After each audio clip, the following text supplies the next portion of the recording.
हर हर महादेव सभी को। हिंदू धर्म में अक्षय तृतीया के पर्व का विशेष महत्व होता है। हिंदू मान्यताओं के अनुसार यह तिथि बहुत ही शुभ और महत्वपूर्ण मानी गई है। वैदिक पंचांग के अनुसार अक्षय तृतीया का पर्व हर वर्ष वैशाख माह के शुक्ल पक्ष की तृतीया तिथि को मनाया जाता है। अक्षय का अर्थ होता है जिसका कभी क्षय न हो या फिर जिसका कभी नाश न हो। इस तिथि को अबूझ मुहूर्त माना गया है, यानी इस तिथि पर किसी भी शुभ कार्य और मांगलिक कार्य को करने के लिए मुहूर्त का विचार नहीं करना पड़ता है। धार्मिक मान्यताओं के अनुसार इस शुभ पर्व पर किया जाने वाला दान पुण्य, पूजा पाठ, जप तप और शुभ कर्म करने पर मिलने वाले फलों में कोई कमी नहीं होती है। इस दिन सोने के गहने खरीदने और माँ लक्ष्मी की पूजा करने का विशेष महत्व होता है। इस वर्ष अक्षय तृतीया का पावन त्योहार 10 मई को है। ऐसे में आइए जानते हैं इस पर्व के महत्व और तिथि के बारे में सब कुछ। अक्षय तृतीया त्योहार पर माँ लक्ष्मी और भगवान विष्णु की पूजा के लिए विशेष शुभ मुहूर्त सुबह 5:48 से लेकर दोपहर 12:23 तक रहेगा। अक्षय तृतीया के पर्व को आखा तीज के नाम से भी जाना जाता है। इस दिन को परशुराम जयंती के रूप में भी मनाया जाता है। यह पर्व हिंदू और जैन दोनों ही धर्म के भक्तों के लिए विशेष होता है। धार्मिक मान्यताओं के अनुसार अक्षय तृतीया तिथि पर त्रेता और सतयुग का आरंभ भी हुआ था, इसीलिए इसे कृतयुगादि तृतीया के नाम से भी जानते हैं। अक्षय तृतीया तिथि की अधिष्ठात्री देवी पार्वती हैं। इस पर्व पर स्नान, दान, जप, यज्ञ, स्वाध्याय और तर्पण आदि जो भी काम किए जाते हैं वे अक्षय हो जाते हैं। यह तिथि संपूर्ण पापों का नाश करने वाली और सभी सुखों को प्रदान करने वाली मानी गई है। शुभ कार्यों को संपन्न करने के लिए अक्षय तृतीया तिथि बहुत ही खास मानी गई है। इस दिन नई योजना को शुरू करने, नए व्यवसाय, नौकरी, नए घर में प्रवेश करने और शुभ खरीदारी के लिए बहुत ही शुभ माना गया है।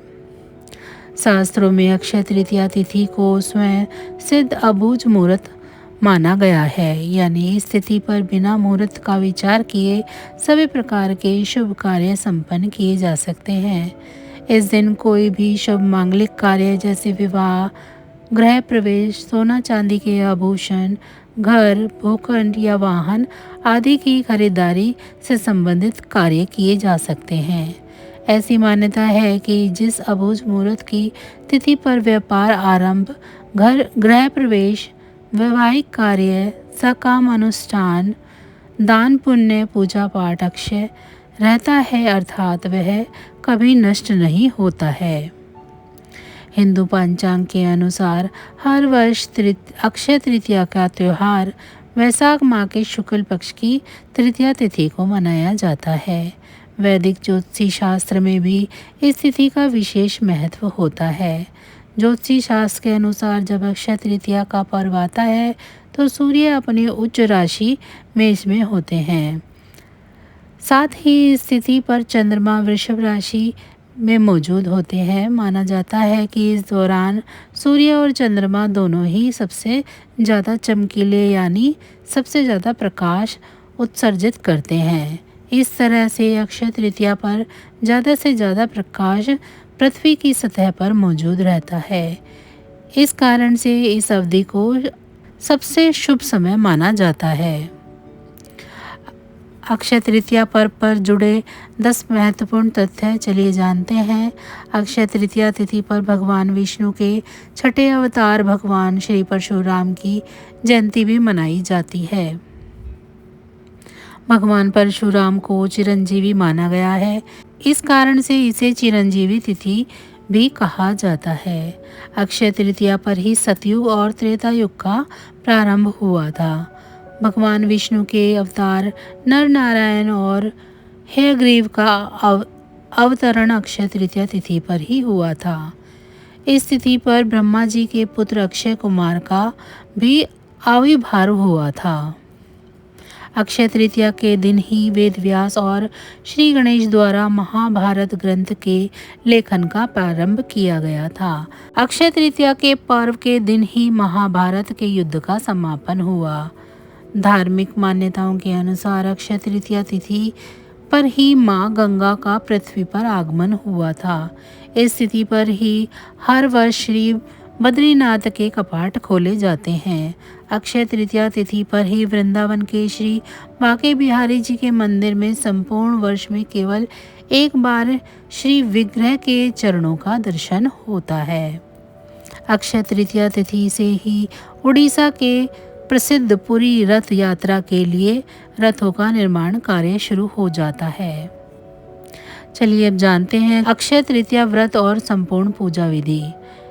हिंदू धर्म में सभी तिथियों में अक्षय तृतीया को विशेष तिथि माना गया है। अक्षय तृतीया सर्व सिद्धि मुहूर्तों में से एक मुहूर्त है। इस दिन भगवान विष्णु और माँ लक्ष्मी की आराधना का विशेष महत्व होता है।